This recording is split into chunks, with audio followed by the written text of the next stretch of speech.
சட்டவிரோத பண பரிமாற்ற தடை சட்ட வழக்கில் கைது செய்யப்பட்டுள்ள முன்னாள் அமைச்சர் செந்தில் பாலாஜிக்கு நிபந்தனைகளுடன் ஜாமீன் வழங்கி உச்சநீதிமன்றம் தற்போது அதிரடியாக உத்தரவு பிறப்பித்துள்ளது.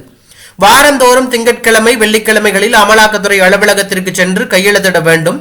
சாட்சி ஆதாரங்களை கலைக்க முற்படக்கூடாது. வெளிநாடு செல்ல தடை. பாஸ்போர்ட்டை ஒப்படைக்க வேண்டும். விசாரணைக்கு முழு ஒத்துழைப்பு வழங்க வேண்டும். உரிய காரணங்கள் இல்லாமல் வாய்தா கோரக்கூடாது உள்ளிட்ட நிபந்தனைகளை செந்தில் பாலாஜிக்கு உச்சநீதிமன்றம் விதித்துள்ளது.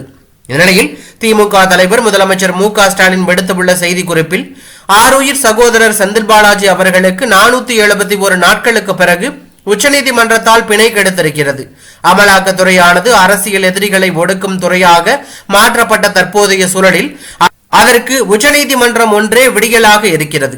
எமர்ஜென்சி காலகட்டத்தில் கூட இவ்வளவு நாட்கள் சிறை வாழ்க்கை கிடையாது. அரசியல் சதி செயல்கள் 15 மாதங்கள் தொடர்ந்தன. கைது செய்து சிறையிலேயே வைத்து விடுவதால் சகோதரர் செந்தில் பாலாஜியின் உறுதியை குலைக்க நினைத்தார்கள்.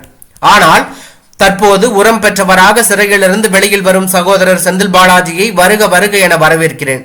உன் தியாகம் பெரிது, உறுதி அதனினும் பெரிது என்று அவர் தெரிவித்துள்ளது நெகிழ்ச்சியை ஏற்படுத்தி உள்ளது.